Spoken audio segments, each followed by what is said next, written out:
Good morning. इस video में हम भारत की विदेश नीति के आदर्श अर्थात उद्देश्यों के बारे में तथा उसके विदेश नीति के निर्माणक तत्वों के बारे में विस्तार से अध्ययन करेंगे। भारत विश्व में एक विस्तृत भूभाग है और विशाल जनसंख्या वाला देश भी है। इसकी विदेश नीति का विश्व की राजनीति पर गहरा प्रभाव पड़ता है। स्वतंत्रता से पूर्व भारत की कोई विदेश नीति नहीं थी, क्योंकि भारत ब्रिटिश सत्ता के अधीन था, परंतु विश्व मामलों में भारत की एक सुदीर्घ परंपरा रही है। इसका सांस्कृतिक अतीत अत्यंत गौरवमय रहा है, न केवल पड़ोसी देशों के साथ अपितु दूर दूर स्थित देशों के साथ भी भारत का सांस्कृतिक एवं व्यापारिक आदान प्रदान होता रहा है। वर्तमान में भी अनेक पड़ोसी देशों पर उसकी सांस्कृतिक छाप स्पष्ट रूप से दिखाई देती है। भारत की विदेश नीति के प्रमुख आदर्श या कहें उद्देश्य क्या हैं, उनके बारे में हम देखते हैं।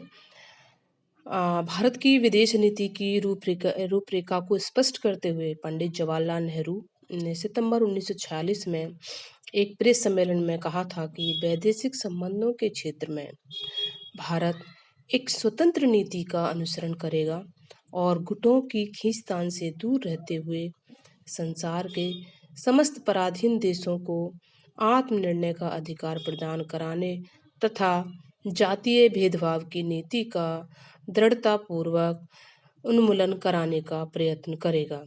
साथ ही वह दुनिया के शांति प्रिय राष्ट्रों के साथ मिलकर अंतर्राष्ट्रीय सहयोग और सद्भावना के प्रसार के लिए भी निरंतर प्रयत्नशील रहेगा। नेहरू का ये कथन आज भी भारत की विदेश नीति का आधार स्तंभ है। भारत की विदेश नीति के प्रमुख आदर्श एवं उद्देश्य निम्नलिखित हैं। पहला है अंतर्राष्ट्रीय शांति और सुरक्षा के लिए प्रत्येक संभव प्रयत्न करना। अंतर्राष्ट्रीय विवादों को मध्यस्थता द्वारा निपटाए जाने की नीति को प्रत्येक संभव तरीके से प्रोत्साहन देना। अंतर्राष्ट्रीय कानून के प्रति विभिन्न राष्ट्रों के पारस्परिक संबंधों में संधियों के पालन के प्रति आस्था बनाए रखना। नेक्स्ट है इसमें सभी राज्यों और राष्ट्रों के बीच परस्पर सम्मानपूर्ण संबंध बनाए रखना। सैनिक गुटबंदियों और सैनिक समझौतों से अपने आप को पृथक रखना तथा ऐसी गुटबंदी को निरुत्साहित करना। उपनिवेशवाद साम्राज्यवाद का उग्र विरोध करना। उन देशों की जनता की सक्रिय सहायता करना जो उपनिवेशवाद जातिवाद और साम्राज्यवाद से पीड़ित हों। सभी देशों के साथ व्यापार उद्योग निवेश और प्रौद्योगिकी के अंतरण और अन्य कार्यमूलक क्षेत्रों में सहयोग का व्यापक आधारित परस्पर लाभप्रद और सहयोगी ढांचा विकसित करना। द्विपक्षीय संबंधों को संवर्धित करने और विश्व में शांति स्थिरता तथा बहुध्रुवीय स्थिति को मजबूत करने की दिशा में कार्य करने के लिए P5 देशों और अन्य प्रमुख शक्तियों के साथ कार्य करना। हमारी विदेश नीति की प्रमुख प्राथमिकता और केंद्र बिंदु दक्षिण एशिया में अपने पड़ोसी देशों के साथ मैत्री और सहयोग को मजबूत करना है तथा साथ ही इस क्षेत्र में स्थायी विश्वास और समझबूझ का वातावरण तैयार करने के लिए उनके साथ मिलकर काम करना है। ये थे प्रमुख आदर्श। अब हम भारत की विदेश नीति के निर्माणक तत्वों के बारे में संक्षिप्त रूप से देखना चाहेंगे। फर्स्ट इसमें भौगोलिक तत्व। किसी भी विदेश नीति के निर्माण में उस देश की भौगोलिक परिस्थितियां प्रमुख और निर्णायक महत्व की होती हैं। जब नीतियों का लक्ष्य प्रादेशिक सुरक्षा होता है तो उनका निर्धारण मुख्य रूप से भौगोलिक तत्व से हुआ करता है। नेपोलियन बोनापार्ट ने भी कहा था कि किसी देश की विदेश नीति उसके भूगोल द्वारा निर्धारित होती है। हिंद महासागर में भारत का सबसे बड़ा हित यह है कि वह स्वतंत्र एवं शांति का क्षेत्र बना रहे। भारत इस बात को स्वीकार नहीं करता कि ब्रिटेन के इस क्षेत्र से हट जाने से किसी प्रकार की शक्ति शून्यता की स्थिति पैदा हो गई है। भारत की यही धारणा है, यदि कोई शून्यता उत्पन्न हो भी गई है तो हिंद महासागर के तटवर्ती राज्य इस शून्यता को पूरा कर सकने की क्षमता रखते हैं। नेक्स्ट है गुटबंदियां। जब भारत स्वाधीन हुआ तो विश्व 2 गुटों में विभाजित था। अमेरिका और सोवियत संघ में मनमुटाव इतना अधिक बढ़ गया कि यह मनमुटाव शीत युद्ध के रूप में परिवर्तित हो गया था। शीत युद्ध की इस राजनीति में भारत के पास में कोई भी ऑप्शन नहीं था कि वो किस में जाए, तो भारत ने अपना एक अलग रास्ता ही चुना, जिसको वो गुट निरपेक्षता की विदेश नीति या गुट निरपेक्ष गुटों से पृथक रहना, अपने आप को अलग रखना। भारत ने गुटों से पृथक रहना ही ठीक समझा, क्योंकि वह दोनों गुटों के बीच सेतु बंध का कार्य करना चाहता था। भारत द्वारा तटस्थता और असंलग्नता की नीति अपनाने का प्रधान कारण यही है कि विश्व के दोनों गुटों में से किसी के भी साथ में ना बंधने से भारत को कोई हानि नहीं होगी। नेक्स्ट है विचारधाराओं का प्रभाव। भारत की विदेश नीति के निर्धारण में शांति और अहिंसा पर आधारित गांधीवादी विचारधारा का भी गहरा प्रभाव रहा है।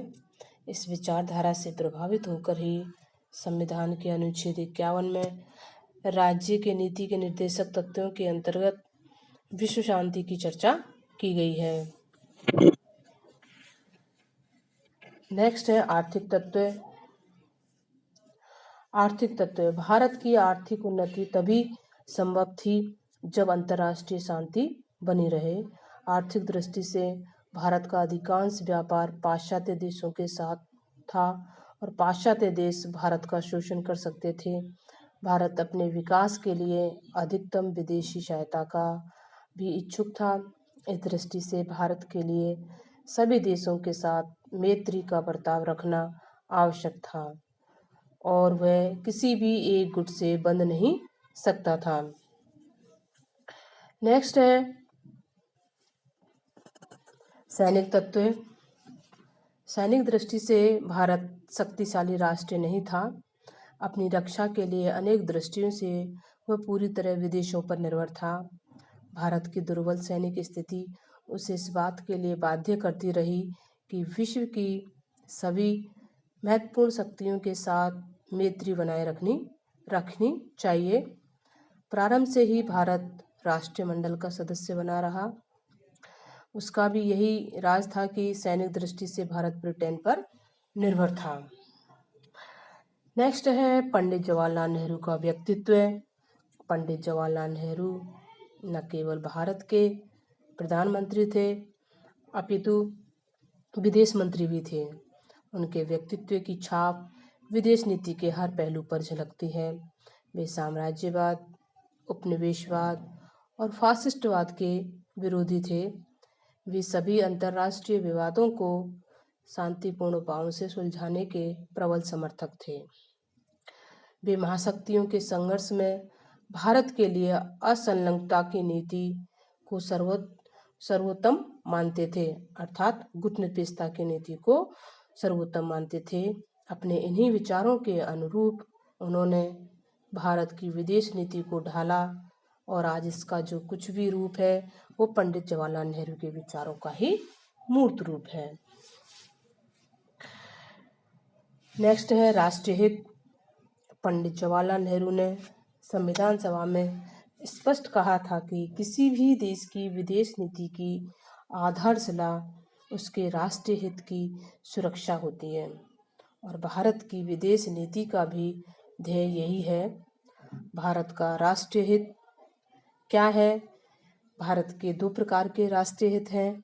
स्थायी राष्ट्रीय हित जैसे कि देश की अखंडता और सुरक्षा, तथा अस्थायी राष्ट्रीय हित जैसे कि खाद्यान्न, विदेशी पूंजी, तकनीकी विकास आदि।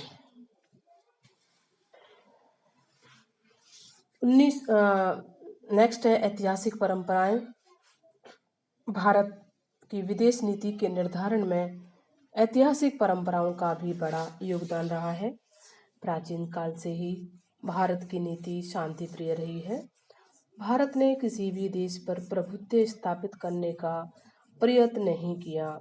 भारत की यह परंपरा वर्तमान विदेश नीति में स्पष्ट दिखाई देती है।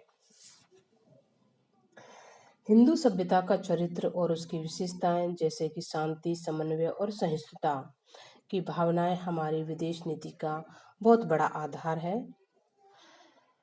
भारत का शांतिवाद भारतीय दर्शन की सहिष्णुता, उदारता और मानवतावादी दृष्टि पर आधारित है। चीन और पाकिस्तान के आक्रमणों का सामना करते हुए भी भारत ने अपने आक्रमणकारियों के प्रति सहिष्णुता और मित्रता का हाथ बढ़ाया है। जातीय रंगभेद की नीति का विरोध भारतीय मानवतावादी विचार से प्रभावित है। पंचशील के सिद्धांतों पर गांधी की अहिंसा और बुद्ध की अष्टमार्ग का प्रभाव दिखाई देता है। नेक्स्ट है आंतरिक शक्तियों और दबावों का प्रभाव। किसी देश की आंतरिक शक्तियां और दबाव समूह भी विदेश नीति के निर्धारण में प्रभावक भूमिका निभाते हैं। जब राष्ट्र आंतरिक दृष्टि से अधिक सुदृढ़ और मनोवैज्ञानिक रूप से एकता के सूत्र में गुथा होता है तो राष्ट्र की विदेश नीति भी अधिक स्पष्ट, सुदृढ़ और प्रभावशाली होती है। परंतु जब राष्ट्र आंतरिक फूट मतभेदों के कारण विभक्त होता है और राजनीतिक अस्थिरता पाई जाती है तो विदेश नीति प्राय शिथिल और अंतर्राष्ट्रीय विषयों पर प्राय निष्क्रिय और प्रभावहीन होती है। भारत की विदेश नीति भी इसका बात नहीं है। स्वतंत्रता प्राप्ति के बाद के 17 वर्षों तक भारत आर्थिक और सैनिक दृष्टि से निर्बल होने पर भी विश्व राजनीति में इस कारण अधिक योगदान दे सका कि नेहरू का व्यक्तित्व अधिक प्रभावशाली था। ये थे भारत की विदेश नीति के प्रमुख निर्णायक तत्व, निर्माणक तत्व। नेक्स्ट वीडियो में हम भारत की विदेश नीति की प्रमुख विशेषताओं के बारे में अध्ययन करेंगे। धन्यवाद।